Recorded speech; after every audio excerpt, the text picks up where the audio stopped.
Hello, my name is Ra and I made these shirts and I want to show you how I made it happen.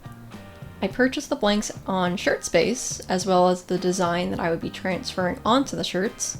I was going for a death metal, barely legible kind of look. Shout out to my friend Lexi for helping me refine it. To create this tie-dye effect, I used a color remover. I started off the same way you would start any tie-dye project, and that's tying the shirts. With tie-dye, the results heavily depend on how you tie the shirts. You can make really crazy, intricate patterns, but in my case, I wanted this splotchy, ink and water look, which I achieved by bunching up the fabric with a few rubber bands.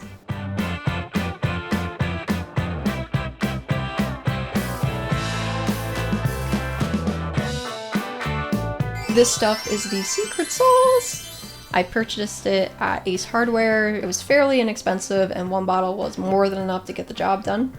My understanding is White Brite is not bleach. It's actually closer to a color remover like RIT. But that being said, I still felt best doing this outdoors where there was a lot of airflow. You want to use hot caliente water to activate the color remover. In my case, I had to keep running inside to refill my electric tea kettle so I could fill my bucket with hot water. But that got tiring really quick, so I started using just the kettle in smaller increments. I imagine everyone's situation and method will be a little different, so just do whatever works for you. Just be careful. Let that sit. You should start to see the color change like within a few minutes, if not almost instantly.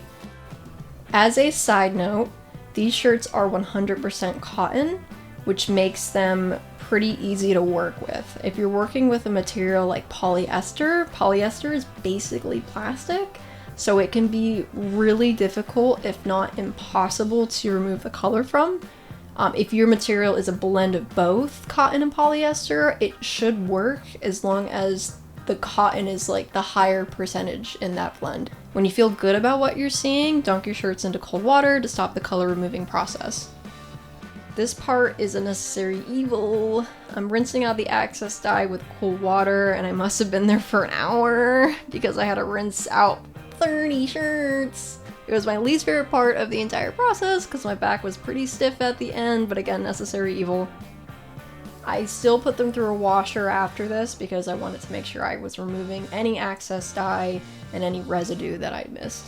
And here they are, all dry! I love how they feel similar even though they're all so different.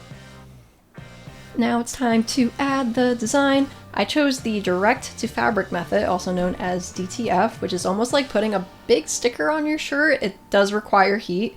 Shout out to Lori at Oddball Vintage for letting me borrow her heat press for this project. A heat press allows you to transfer designs faster and at a controlled temperature as opposed to, say, an iron. I think an iron would have worked just fine, but I'm really glad I had a heat press at my disposal, I'm not gonna lie.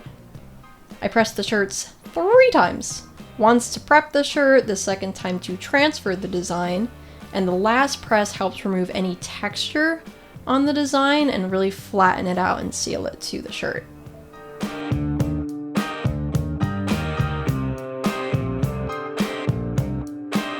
Make sure there is always a barrier between your shirt and the press, even if you're using an iron, because if you don't, it's really easy to burn the shirt or burn the design to the press or the iron, which is a mess and you don't want to clean that up. Some people will say you have to buy Teflon paper, but just use parchment paper. Parchment paper is way cheaper and it does the exact same thing as Teflon paper. And that's it! Yay!